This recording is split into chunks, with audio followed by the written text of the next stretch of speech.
महाभारत एक ऐसा धर्म ग्रंथ जिसका सभी हिंदुओं के मन मस्तिष्क में एक विशेष स्थान है। इस ग्रंथ में ऐसे महान वीरों का इतिहास भरा पड़ा है जो देवताओं को भी हराने का सामर्थ्य रखते थे।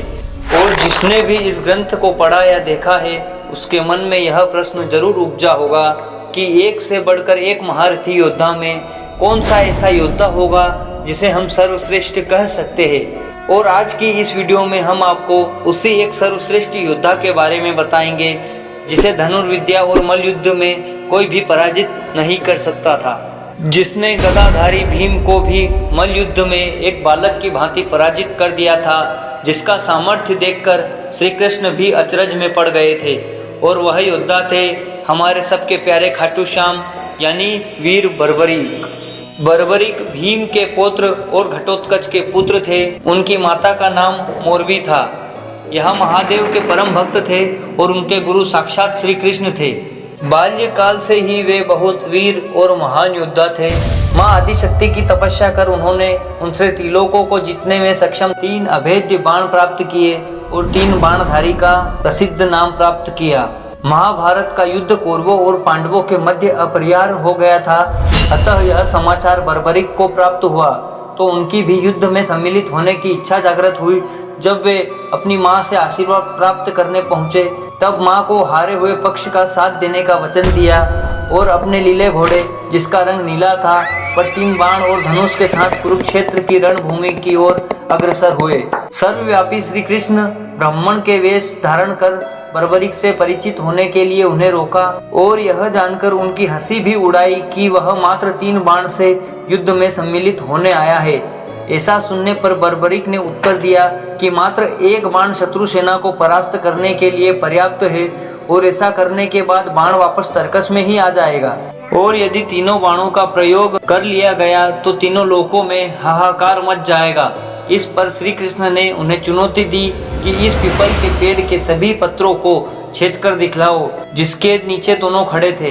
बर्बरीक ने चुनौती स्वीकार की और अपने तूणी से एक बाण निकाला और ईश्वर को स्मरण कर बाण पेड़ के पत्तों पर चलाया। तीर ने क्षण भर में ही पेड़ के सभी पत्तों को भेद दिया और श्री कृष्ण के पैर के इर्द गिर्द चक्कर लगाने लगा, क्योंकि एक पत्ता उन्होंने अपने पैर के नीचे छुपा लिया था।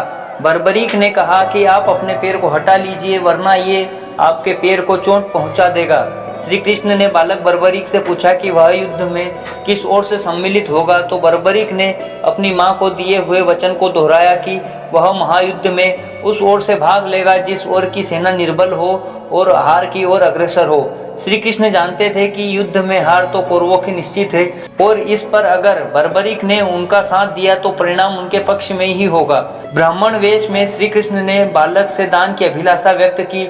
इस पर वीर बर्बरीक ने उन्हें वचन दिया कि अगर वो उनकी अभिलाषा पूर्ण करने में समर्थ होगा तो अवश्य करेगा। श्री कृष्ण ने उनसे उनका शीश दान में मांगा।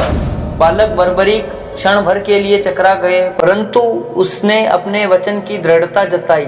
बालक बर्बरीक ने ब्राह्मण से अपने वास्तविक रूप से अवगत कराने की प्रार्थना की और श्री कृष्ण के बारे में जानकर बालक ने उनके विराट रूप के दर्शन की अभिलाषा व्यक्त की।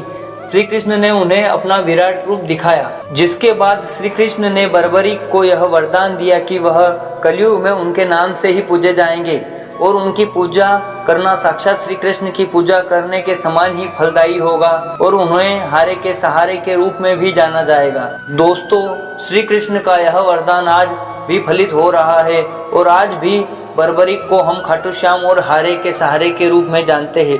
तो दोस्तों, यह कथा महाभारत के सर्वश्रेष्ठ योद्धा बर्बरीक की थी। वीडियो अच्छी लगी हो तो वीडियो को लाइक और चैनल को सब्सक्राइब जरूर करें। जय श्री श्याम।